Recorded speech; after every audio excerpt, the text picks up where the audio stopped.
Good evening students. पाठ को आगे बढ़ाते हैं। मानव भूगोल प्रकृति एवं विषय चित्र पाठ के अंतर्गत हम मानव भूगोल क्या है, मानव भूगोल की परिभाषा है, मानव भूगोल की प्रकृति, ये तीन तथ्यों को, तीन चीज़ों को की व्याख्या और अध्ययन कर चुके हैं। आगे जो चौथा हमारा पॉइंट है, मानव का प्राकृतिकरण और प्रकृति का मानवीकरण से क्या तात्पर्य है। तो इसे समझने के लिए मैं आपको तीन प्रकार की जो इस चैप्टर से रिलेटेड, यानी इस प्राकृतिकरण, मानव का जो प्राकृतिकरण है और प्रकृति का मानवीकरण है, इसको तीन जो विचारधाराएं हैं, अवधारणाएं हैं, उनके माध्यम से समझाना चाहूँगा। पहली है पर्यावरणीय निश्चयवाद, दूसरी है संभववाद और तीसरी है नव निश्चयवाद। तो पहली जो अवधारणा है पर्यावरणीय निश्चयवाद, उसके माध्यम से आपको समझाना चाहूँगा इस पॉइंट को कि पर्यावरणीय निश्चयवाद क्या है।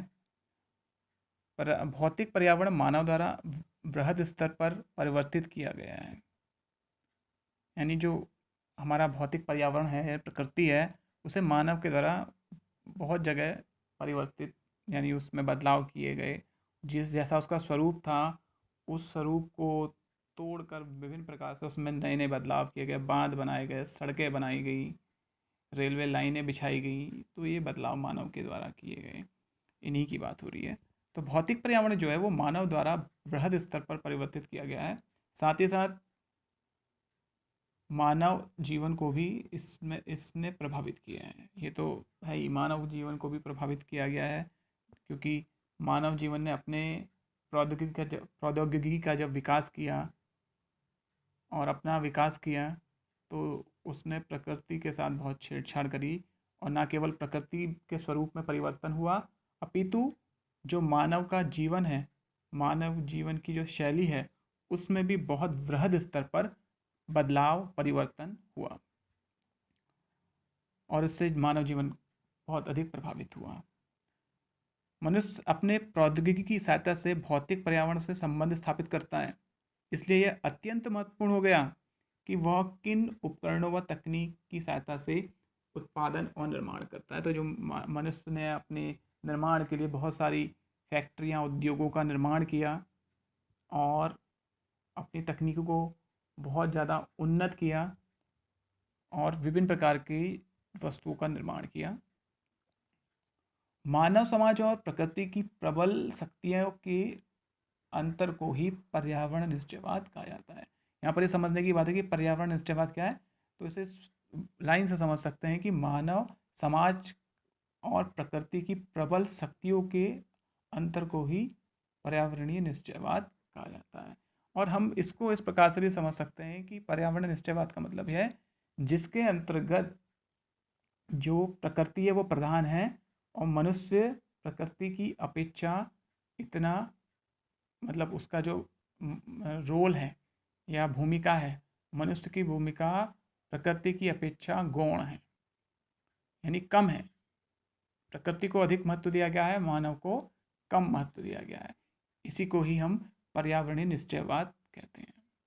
बात करते हैं संभववाद की। संभववाद पर्यावरणीय निश्चयवाद का घोर विरोधी है और वो अपनी संकल्पना में कहता है कि अपने सामाजिक व सांस्कृतिक विकास के साथ मानव बेहतर प्रौद्योगिकी का विकास करता है और पर्यावरण से प्राप्त संसाधनों के द्वारा वे संभावना को जन्म देते हैं।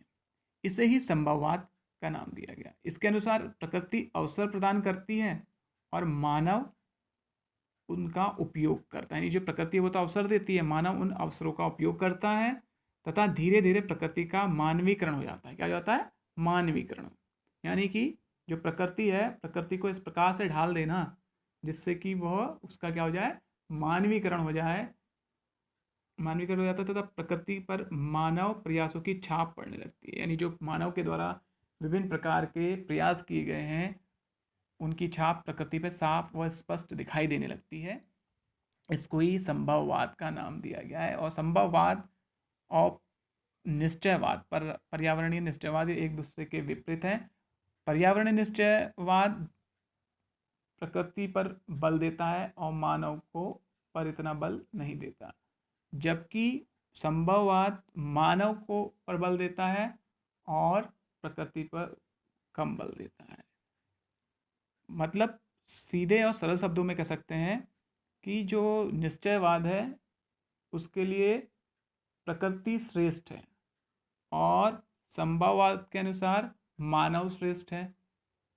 पर्यावरणीय निश्चयवाद के अनुसार जो मानव प्रकृति का दास है और संभववाद के अनुसार मानव प्रकृति का विजेता है। ये दो तथ्य हैं आपस में। इसी के बीच में एक तीसरी विचारधारा जो ग्रिफिथ टेलर ने दी, जिसे रुको और जाओ की परिकल्पना भी कहा गया और नव निश्चयवाद का नाम भी दिया गया। यह ग्रिफिथ टेलर के द्वारा दी गई थी परिकल्पना। इस परिकल्पना में ग्रिफिथ टेलर ने निश्चयवाद व संभववाद के बीच का जो मार्ग परिलक्षित किया है, उन्होंने इसे नव निश्चयवाद का नाम दिया अथवा रुको और जाओ निश्चयवाद का नाम भी दिया। उन्होंने अपनी इस संकल्पना को चौराहों पर यातायात नियंत्रण बत्तियों द्वारा होता है के द्वारा समझाया। यानी कि उन्होंने जो यातायात नियंत्रित करने के लिए ऑन रोड लाल, हरी और पीली बत्तियों का उपयोग किया जाता है, जिसे हम स्ट्रीट लाइट भी कहते हैं,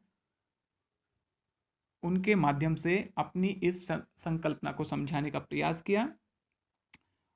प्रकृति नियमों का अनुपालन करके हम प्रकृति पर विजय प्राप्त कर सकते हैं। उनका कहना था कि अगर हम प्रकृति के नियमों का अनुपालन करें तो हम प्रकृति पर विजय प्राप्त कर सकते हैं, यानी प्रकृति को जीत सकते हैं।